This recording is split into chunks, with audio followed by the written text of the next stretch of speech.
Hello everyone, my name is Abigail Van Winkle and I'm going to be covering Module 7, which is Chapter 7 of our text. It's going to be covering the processing persuasive communication. So I am going to be talking about the elaboration likelihood model, specifically the peripheral processing path. So the elaboration likelihood model has two different routes that it explains. It has the central route and the peripheral route. And those are the processing models that individuals communicate through and process their information through.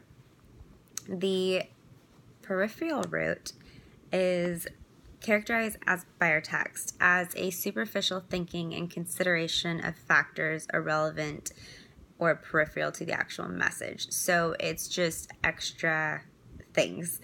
It could be music, it could be the way the message is relayed, it could be eye-catching, it could be words that you're familiar with, things that other people like, things like that. So you're not actually taking the message and dissecting it, you're more kind of enamored by the message in general. People examine the message really quickly in the peripheral route, so if you're going down and you see a billboard or something like that, they just pick up on little cues, and that way it's simpler for them to accept whether or not they want to take that same position of the message or accept the message in general. So I'm going to be connecting the concept for the peripheral route to my own life and everyday interactions that I have regarding communication. So sticking with the billboard model, I know driving on the highway I see a bunch of random signs, and sometimes I literally just go right by without a second thought, and then there are certain billboards that I continuously recognize almost every single part of my drive, and those are catching my eye through my peripheral route, so I'm processing that information that it's given me. And specifically, like I know Pappasito's has one on 410, and for some reason it's colorful, it catches my eye, it's a little out there, it's not black and white, and it's familiar to me. So for some reason, every time I pass it, that's just something that I recognize.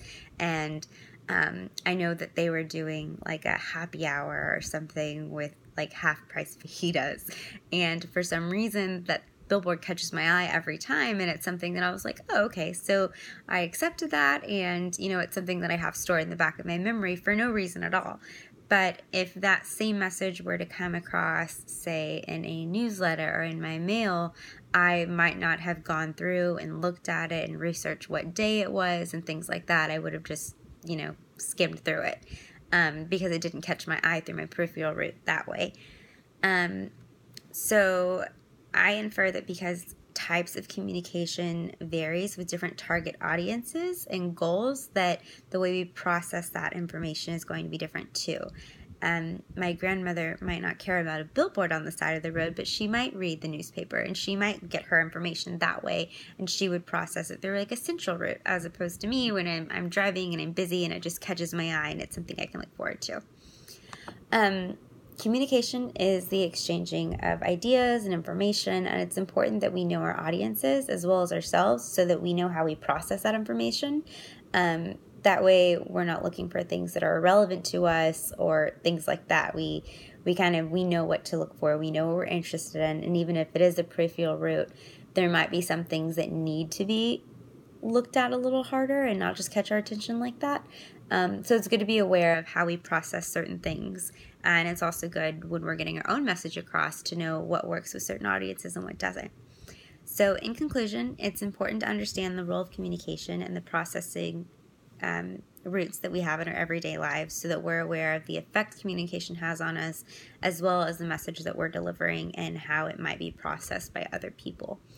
So hope you learned something, and you'll have a good night. Thank you for listening to module number 7 with me.